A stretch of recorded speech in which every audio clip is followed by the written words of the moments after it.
Hoje com o pastor Joseph Prince. A Bíblia diz que Deus achou Noé perfeito em suas gerações. Não perfeito como nós pensamos, um homem perfeito, não, isso não existe. Perfeito é a palavra hebraica tamim, que quer dizer de descendência humana pura. Não havia mistura no sangue, ele era 100% humano. A terra ficou cheia destas criaturas, meio humano, meio anjo, e Deus trouxe o dilúvio para destruir a terra, para preservar a raça humana. E Deus preservou a Noé, sua esposa, e os 3 filhos com as esposas. Certo? Estou certo? Adão e Eva eram um. Depois de centenas de anos, a terra ficou cheia. Agora só um casal 100% humano ficou e Deus decidiu preservá-los pela arca. E Deus trouxe o dilúvio sobre toda a carne, porque toda a carne estava corrompida, a Bíblia diz. O objetivo era preservar o homem. Depois do dilúvio, Noé ficou com seus 3 filhos, Sem, Cão e Jafé. Desses 3 filhos, a terra ficou cheia de novo. Então o diabo não sabia. Uau! Ele tentou corromper toda a humanidade, mas a terra ficou cheia de humanos. Quem será a semente da promessa? E Deus escolheu um homem chamado Abraão. E de Abraão, o diabo viu isso, Abraão foi escolhido. E rapidamente, ele então trabalhou imediatamente para parar a semente. A história de Sara e como Sara foi quase impedida de produzir a semente, Abimeleque. Mas Deus impediu. Então de Abraão e Sara nasceu o povo judeu, a nação de Israel. O diabo não sabe quem, mas de todas as nações ele sabia que era de Israel. O Messias, o prometido, tinha que vir da nação de Israel. Ele seria um judeu. O diabo sabia disso. Ele começou a atacar isso, trouxe os filisteus para atacar os judeus. E a Bíblia diz que aconteceu de novo. A união de anjos e mulheres, depois do dilúvio. Dessa vez Deus não usou o dilúvio porque ele falou que não faria isso de novo. Deus levantou a nação de Israel e pessoas como Davi os matou. São chamados de Anaquins, Refaíns, os gigantes. Golias era um deles. Tinha mais dedos nas mãos e nos pés, a Bíblia diz. Eles eram muito mais altos do que os humanos. Eram mais altos do que todos os seres humanos. E Golias foi morto por Davi. Deus levantou essa nação para destruir os gigantes conhecidos como Anaquins e Refaíns. Mas olha isso. O diabo tentava saber quem em Israel seria aquele, o prometido. De repente, fixou em Davi a escolha de Deus para ser rei. Ah, deve ser ele. Por isso todo problema que teve com Saul e os ataques contra Davi começaram.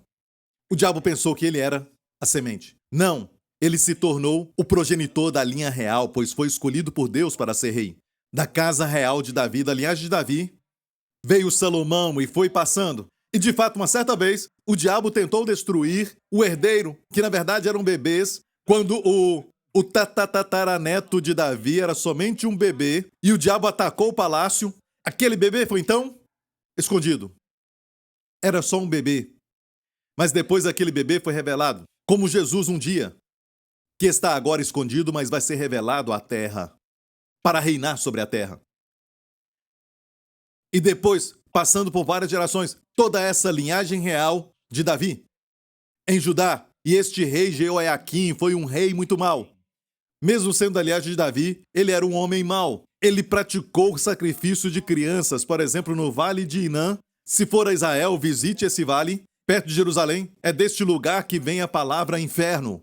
Ele fez estátuas deste ídolo de bronze, segurando as mãos assim, feito de bronze, com buracos nos dedos, e esquentava um fogo e ficava tão quente que chamas de fogo saíam dos dedos, e quando estava quente, batiam os tambores, e as mulheres chegavam com seus bebês pequenos, recém-nascidos, e colocavam sobre aqueles braços, matando aqueles bebês, oferecendo ao seu ídolo. E batiam os tambores fortes para as mulheres não ouvirem o choro dos bebês. Esse rei era malvado assim, Jeoaquim. E Deus falou pelo profeta Jeremias, diga assim, certo? Foi isso que eu pedi, toda esta maldade que estão fazendo. Nunca entrou no meu coração, Deus disse a Jeremias.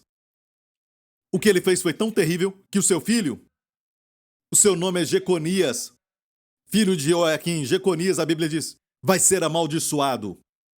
Deus amaldiçoou a linhagem real de Davi. E aqui está. Assim diz o Senhor, escrever que este homem está privado de filhos. Privado de filhos não quer dizer sem filhos, quer dizer sem herdeiros para continuar no trono. Se era privado de filhos, então como? Diz que os seus descendentes não prosperarão para se assentar no trono. Ele tinha descendentes. Ou seja, a maldição era, ele não terá herdeiro. E foi verdade. Ele foi o penúltimo rei, antes do rei Nabucodonosor, entrou e destruiu o templo. Mas olha isso, no momento que ele pronunciou a maldição da linhagem de Davi, que não teria mais herdeiro, de Jeconias, adivinha? O diabo se alegrou. A linhagem real de Davi parou por causa da maldição? Estou certo? Não é isso? Eu creio que nessa hora, Deus chamou um anjo e disse, olha isso. Aí então chegamos na história de José e Maria, olha isso. Temos a história de José e Maria, mas uma maldição na linhagem. Jesus então nasceu de Maria, que era a noiva de José. E a Bíblia diz que ela não tinha nenhuma criança. E o sinal dado a Israel foi este, em Isaías 7, diz, portanto, o mesmo Senhor vos dará um sinal, eis que o quê? Eis que o quê? A virgem conceberá e dará à luz um filho e chamará o seu nome Emanuel, que quer dizer Deus conosco. Uma virgem, pela primeira vez, uma virgem, daria luz a um filho. Maria era essa virgem, tinha 14 ou 15 anos, se casava com essa idade naquela época. Ela não era casada, ela era virgem, ela era noiva de José. E tanto José como Maria, a linhagem dos dois chegava até o trono de Davi. Se você olhar na genealogia de Mateus, você vai ver que José, o marido de Maria, sua linhagem, vai até chegar em Salomão, filho de Davi, filho de Batseba. O outro filho de Batseba era Natã. Vemos a linhagem de Natã, filho de Davi. Então, a linhagem de Salomão chegava até José, José, que era marido de Maria, e da linhagem do outro filho de Davi, chamado Natã, filho de Batseba, a linhagem chegava até Maria. Olha isso agora. Se Jesus requer o direito do título, e se ele fosse, na verdade, fosse nascido do sangue e da carne de José, ele não teria direito a nada. Sabe por quê? Porque havia pecado no sangue de José. E não só isso, mas uma maldição na linhagem. Estou certo? Jesus seria um pecador, não poderia reinar. Mas, na verdade, ele não era o filho de José. E José casou com sua mãe, portanto, se tornou legalmente o seu pai. Então ele teria o direito legal para reinar sobre Israel. E não ter aquele sangue com aquela maldição. Você entendeu? Olha a sabedoria de Deus. Filho de Maria. Jesus nasceu de Maria. Maria providenciou o corpo, por isso ele nasceu de Maria. Ele não era filho de José. Era, sim, legalmente filho. Filho legal de José, mas não nasceu de José, porque nasceu de uma virgem. Olha, Maria teve Jesus no seu ventre durante 9 meses, certo? E durante 9 meses, olha a importância da virgindade, escute isso. Muito importante. O pai não providenciou o sangue para Jesus, porque se tivesse feito, Jesus teria pecado no sangue. Estou certo? Mas Maria providenciou o corpo para Jesus, estou certo? E alguns podem dizer, mas é o mesmo, pastor, porque Maria também tinha pecado no seu sangue. Todos os pecados estão destituídos da glória de Deus. Maria tinha pecado, certo? E Maria transferiu o seu sangue para o ventre, para o feto, certo? Errado. Por quê? Não muito tempo atrás, a ciência descobriu que o bebê está conectado à mãe, e nós sabemos disso já há muito tempo, lógico, pelo cordão umbilical. Estou certo? Mas recentemente descobriram que, mesmo que o cordão umbilical daquela criança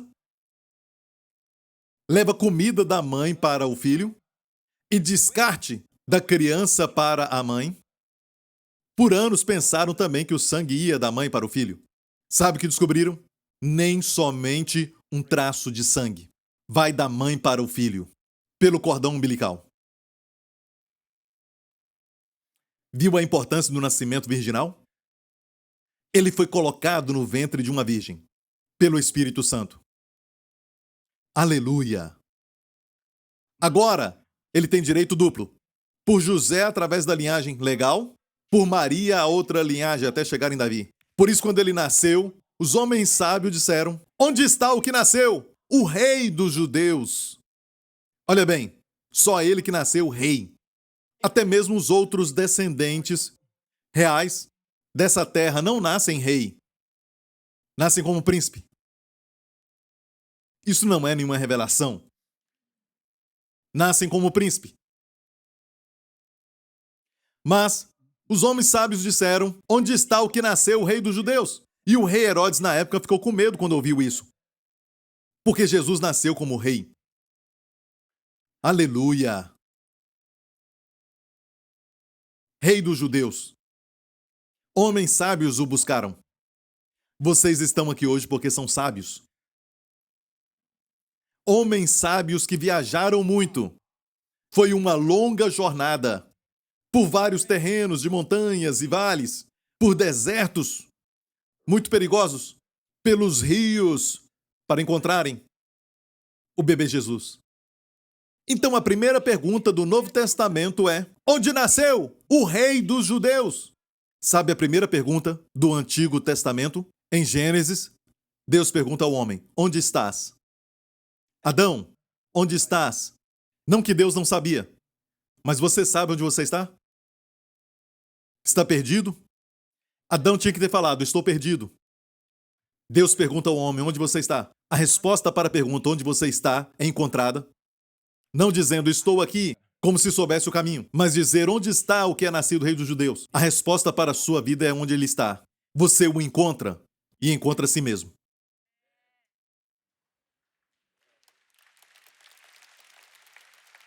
Onde está ele, que é nascido rei dos judeus? Homens sábios ainda o buscam. Os homens sábios viram a estrela e seguiram a estrela. Eu sei que muitas pessoas também viram aquela estrela, mas não a seguiram. Homens sábios sabem interpretar as coisas, por isso seguiram a estrela. Vamos chamar isso um centro de artes da estrela para pessoas como você nessa igreja.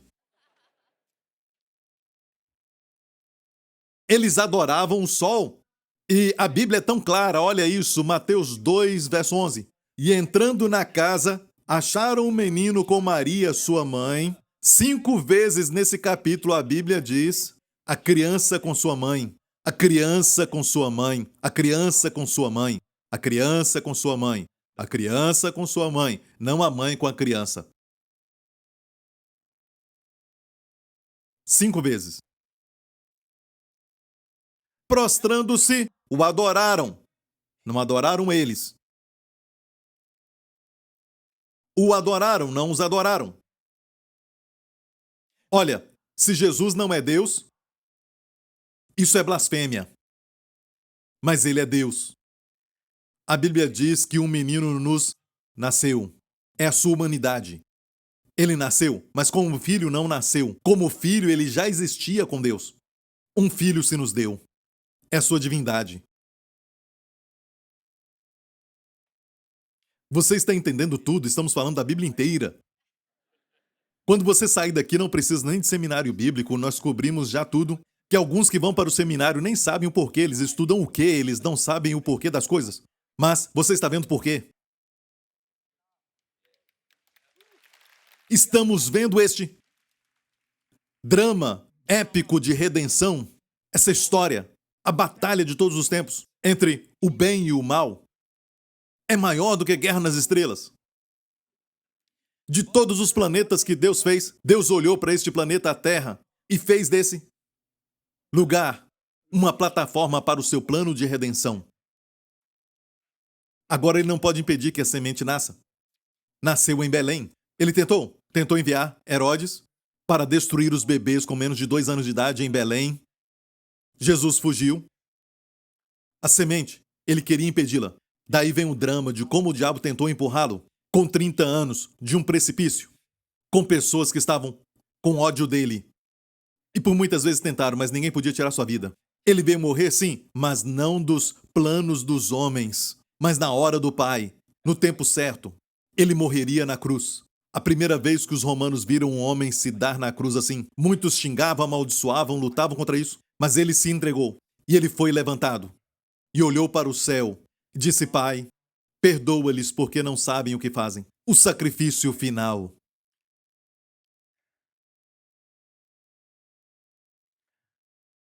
Quando foi pendurado na cruz, foi uma declaração para Satanás: você perdeu. Deus ganhou. Tudo foi consumado. Sabia que os seus pecados e os meus pecados, na verdade, nos dão direito a Jesus. Se você não tem pecado, você não precisa de Jesus. Porque a Bíblia diz que nasceria o quê? Um Salvador. Se você não tem pecado, ele não é seu Salvador. Ele é Salvador para aqueles que têm pecado. Se você diz: eu tenho pecado, ele é seu Salvador. Mas sou um grande pecador, sou um Salvador maior. Você não sabe do que eu tenho feito. Você sabe o que eu fiz por você. Minha graça é maior do que o seu pecado. Mas eu não consigo me perdoar, mas eu já te perdoei. E naquela cruz, Deus pegou os seus pecados e os meus pecados e colocou sobre Jesus Cristo, o Cordeiro de Deus, e por isso colocamos as mãos sobre Jesus, transferindo os nossos pecados para ele na cruz. E então, em vez do julgamento vir sobre você, sobre a sua família, veio sobre Jesus. Somos os culpados, mas colocamos a nossa fé em Jesus, e ele que não conheceu o pecado, se tornou pecado na cruz e tomou os nossos pecados, para que até aquele que o traiu, Judas Iscariotes, e Judas falou de Jesus, jogando o seu dinheiro que ele recebeu dos fariseus para trair Jesus, jogou o dinheiro e disse: eu traí sangue inocente. Falou que o sangue de Jesus era inocente. Era mais do que inocente, era sangue real. Era sangue perfeito, sangue sem pecado. Era sangue divino. Você não é limpo, não é lavado pelas suas obras, porque as obras não bastam para lavar os seus pecados. Você não é lavado sendo de boa moral. Não importa quão bom você é, isso não basta. Não é lavado por vir à igreja. E você não vem muito. Você não é lavado pelo seu sangue. Eu não posso morrer por você e nem você por mim, nós pecamos. Mas o plano do Senhor por nós é crer naquele que veio por sua própria vontade. Ele desejou vir. Ele poderia escolher nascer num palácio ou numa manjedoura, numa estrebaria humilde. Antes de ir para o ventre de Maria, ele tirou suas vestes reais, todos os seus trajes, e os anjos se prostraram diante dele. E o infinito se tornou finito. No ventre da Virgem, um menino nos nasceu, um filho se nos deu. E anos depois, o menino cresceu. Eu já vou terminar. E um homem religioso chamado Nicodemos foi a Jesus à noite. Ele não queria que os seus colegas o vissem indo a Jesus. Ele foi a Jesus e disse: sabemos que vieste de Deus, porque ninguém pode fazer esses milagres. E Jesus foi direto ao ponto. Nicodemos, com todos os seus aprendizados, você tem que nascer de novo. E ele disse: como é que pode um homem da minha idade voltar ao ventre da sua mãe e nascer? Jesus falou: se não nascer do Espírito, você não pode ver o reino de Deus. E Jesus falou algo muito lindo que muitos não entendem, já viram este versículo muitas vezes, mas não viram que foi Jesus mesmo que falou. Jesus falou a Nicodemos porque Deus amou o mundo de tal maneira. Não se esqueça, Nicodemos era um judeu e líder religioso. E o seu pensamento era: Deus ama os judeus. Mas Jesus falou para ele: Deus amou o mundo de tal maneira. De tal maneira, que expressão pequena, mas tão intensa. Deus não só te amou, amigo. Te amou de tal maneira. Te amou de tal maneira. Deus amou o mundo de tal maneira que ele deu seu Filho unigênito. Uma música não é uma música até você cantar. Um sino não é um sino até você tocar.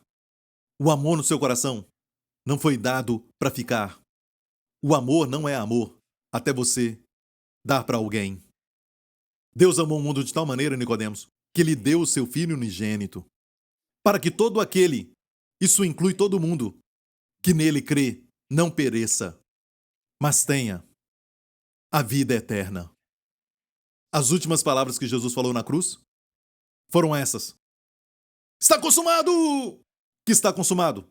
Todas as profecias da sua primeira vinda, tudo consumado. Todos os seus pecados e os meus pecados, contra este Deus Santo, tudo foi perdoado.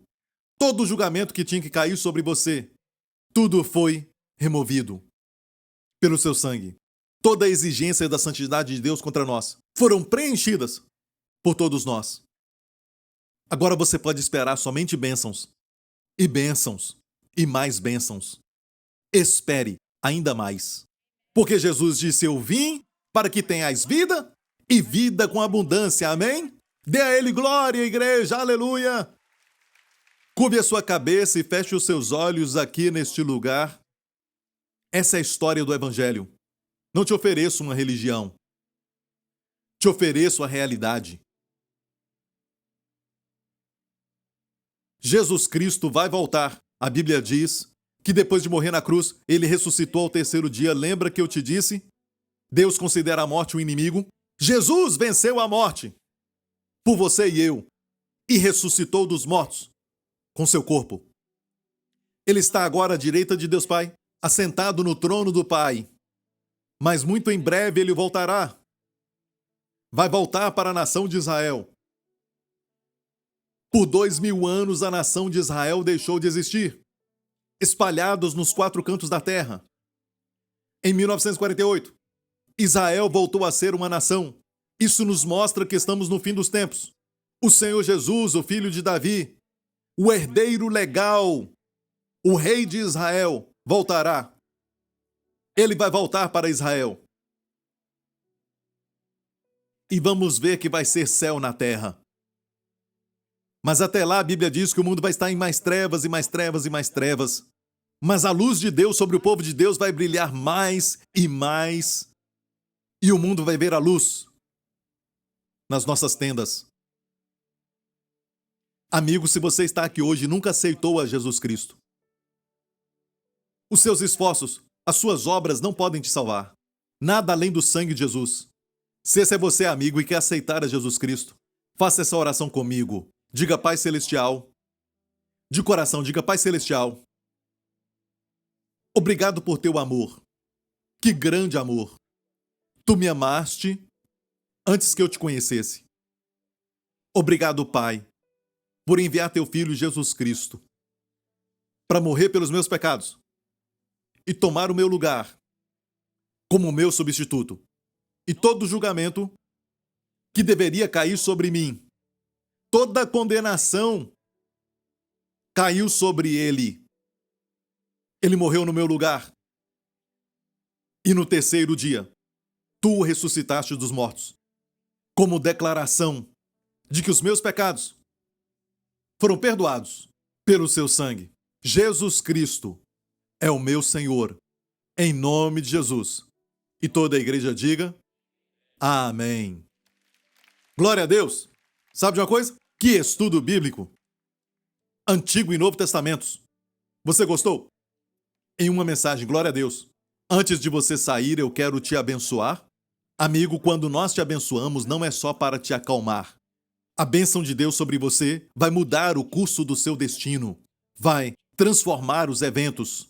Amém? Abrindo portas boas, fechando portas ruins. Amém? Glória a Deus. Fiquem em pé. Hey! Não esperava. Traz a família toda aqui. Ok. Esta aqui é a Wendy. Muito linda. Um microfone. Fala de novo. Hello, everyone. Blessed Christmas to you. I just wanted to share a simple thought. Just know that the Lord has gone ahead to prepare the way for you. In Jeremiah, the Lord says, "For I know the plans I have for you. They are plans for good and not for disaster, to give you a future and a hope." And I think in these times that we live in, this is a very strong assurance for us. The world outside may go through disaster and calamities, but we as the children of God in this house, we will always be cocooned in His promise and His protection. God bless you. Amém. Quer falar algo? E você? Quer falar algo? Tem algo? Merry Christmas to all of you and have a Happy New Year.